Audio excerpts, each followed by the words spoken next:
আজকে আবারও একটি নতুন গল্প নিয়ে চলে আসলাম আপনাদের সামনে। আজকের গল্পটি ডাইনোসর ও দুটি শিয়ালকে নিয়ে। একটি জঙ্গল ছিল, সেখানে একটি ভয়ানক একটি ডাইনোসর বসবাস করত। ডাইনোসরটি অনেকটাই খারাপ ছিল, বনে কাউকে থাকতে দিত না, যাকে পেত তাকেই খেয়ে নিত। এদিকে ডাইনোসরও ভয়ে জঙ্গলটিতে কেউ থাকতো না। এদিকে পাশের জঙ্গলে দুটি শিয়াল বসবাস করত।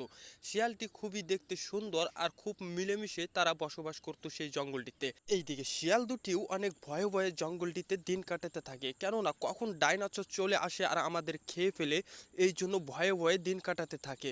এই ভেবে জঙ্গলে শিয়ালটি অনেক কষ্ট করে দিন কাটাতে থাকে। এইদিকে জঙ্গলে শিয়াল দুটিকে দেখতে পেয়ে ডাইনোসর সঙ্গে সঙ্গে ছুটে আসে শিয়াল দুটিকে খাওয়ার জন্য।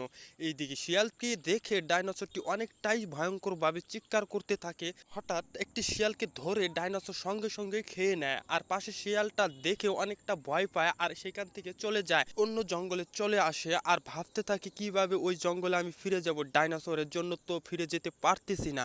এই ভেবে শিয়ালের একটি মাথায় বুদ্ধি আসে। শিয়ালটির একটি ফাইটার হেলিকপ্টার ছিল, আর ভাবে যে ফাইটার হেলিকপ্টার দিয়ে আমি শিয়ালকে পুড়িয়ে ছাড়বো। বলতে না বলতেই ফাইটার হেলিকপ্টার নিয়ে সঙ্গে সঙ্গে চলে যায় ডাইনোসরের কাছে। এইদিকে ডাইনোসরের কাছে চলে আসে আর ডাইনোসর দেখে অনেকটাই ভয় পেয়ে যায়, আর শিয়ালটি আর দেরি না করে সঙ্গে সঙ্গে ফাইটার হেলিকপ্টার দিয়ে তাকে হামলা করতে থাকে। ডাইনোসরটি অনেক চিৎকার করতে থাকে আর আগুনে পুড়ে মরে যায়।